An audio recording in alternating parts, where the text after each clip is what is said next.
See here, in class 9th, chapter 10, surface areas and volumes. In this chapter, we have 2D objects or figures and 3D objects and figures.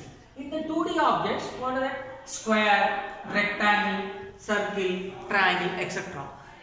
These all will have only two dimensions, length and breadth. When they have length and breadth, we can find area and perimeter. That's all. We cannot find the volume for this. Why? Because these have only two dimensions. Like our blackboard. You see this board, we have length and breadth. We can find the area. That means how much area can be filled in this. That means this space, how much space is occupied by this board. We can say that is what area. Perimeter. Perimeter means around it. You can see the white border along the board. This is what perimeter. You can find only two things for two-dimensional objects, area and perimeter. You cannot find a volume for this. Why? Because these are not two-dimensional ones.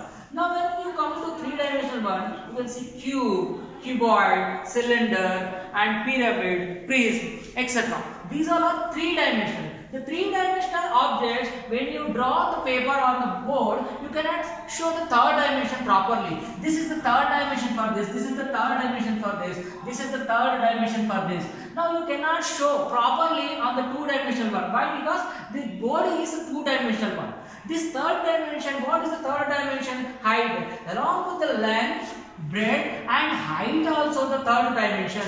Here this cuboid, length, breadth, height, three dimensions we have. In cube, all three dimensions are equal. You see the reflection of this. You see this is the square. All four sides are equal. In the cube, here each and every face is a square. Each and every face is a square. Here, if you turn around or reverse, temple, however you see, you can see the square only.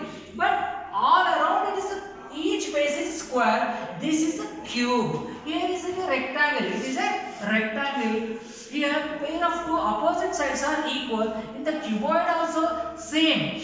But here, when you turn around, you will have one more dimension. See, for example, the textbook. See the textbook. Textbook is the best example for cuboid. You see this face, the front view. The front view is a rectangle. The top view, this is also a rectangle. This is also a rectangle. This side also rectangle. This side also rectangle. How many are there? 6 faces. 1, 2, 3, 4, 5 and 6. Around completely 6 faces are there. Whereas square, rectangle, we have only two dimensions, length and breadth. Length and breadth. That's all. But when you come to cuboid, we have another dimension, that is that h, height, 3 dimensions. These are all 3-dimensional figures. Now 2-dimensional figures, you can find area and perimeter. That's all. You cannot find nothing more than this. But 3-dimensional figure, we have different areas: lateral surface area, total surface area, and volume. What is the difference between lateral surface area, total surface area, and volume? Let us see. Lateral surface area means around the sides only. We do not calculate the top and bottom. Suppose I take this textbook. It is the best example for 3-dimensional object, which is cuboid shape. It is a cuboid shape. Now, if I want to paint this textbook around sides, not on the top and bottom, only I want to paint a color, whatever the color you like. If you want to paint around these 4 sides, not on the top and bottom. So, at the time, how much area you are going to paint? For that area is called what? Lateral surface area. In lateral surface area, you are not at all calculating the top and bottom. You are calculating only around the 4 sides. That's all. That is what? Lateral surface area. Lateral surface area.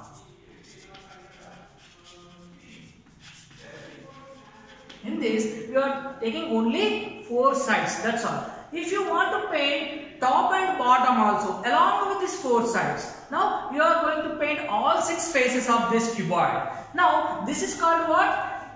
Total surface area. Total surface area. What is the difference between total surface area and neutral surface area? In literal surface area, only we are taking around the four sides. That's all. We are not including the top and bottom. If you include top and bottom, that will become total surface area. Literal surface area means only around the sides. If you include top and bottom, then it is total surface area. Now coming to another one, volume. What is the volume? What is the difference between literal surface area, total surface area and volume? Now coming to the volume, suppose in place of textbook, if I take a box like this, suppose this is the box. Suppose this is also in cuboid shape.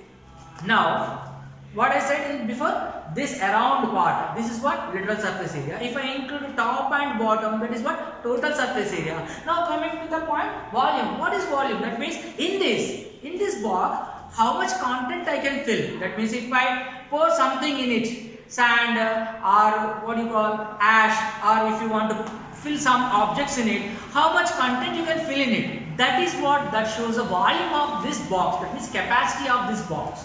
Understand? That is the third point, volume. Now in this chapter we are going to discuss about surface areas as well as volume. That means for three-dimensional objects we have two types of surface areas. One is literal surface area, that is what around the sides only. Next one is total surface area, that means around the sides.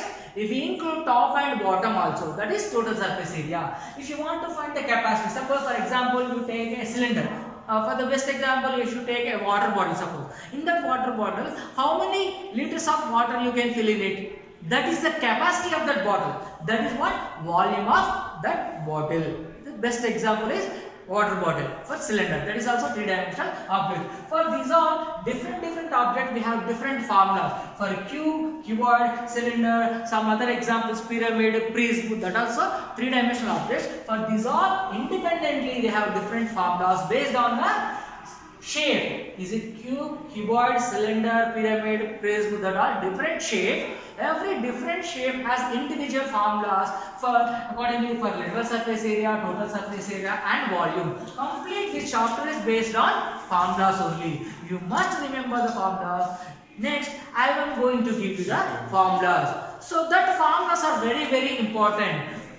As if you have learned in the previous classes, square, rectangle, circle, triangle, those are all what? Two-dimensional objects. You better know that formulas. Area of the square, perimeter of the square, area of the rectangle, perimeter of the rectangle, area of the circle, perimeter of the circle, area of the triangle, perimeter of the triangle. Now we are telling only area and perimeter. Why? Because there is not at all talking about the third dimension. We are discussing about only two dimensions. That is why we are telling about area and perimeter in the previous classes. Now in 9th class we are going to discuss about the three-dimensional objects also. In this one additional measure is what? Height. When you go to discuss length, breadth and height, you are going to add some more topic. What is that? Volume. In this literal surface area, total surface area and volume. About these three we are going to discuss in this chapter. Completely we have all different three-dimensional objects have different independently separate formulas for that. I am going to give you the formulas in the next class.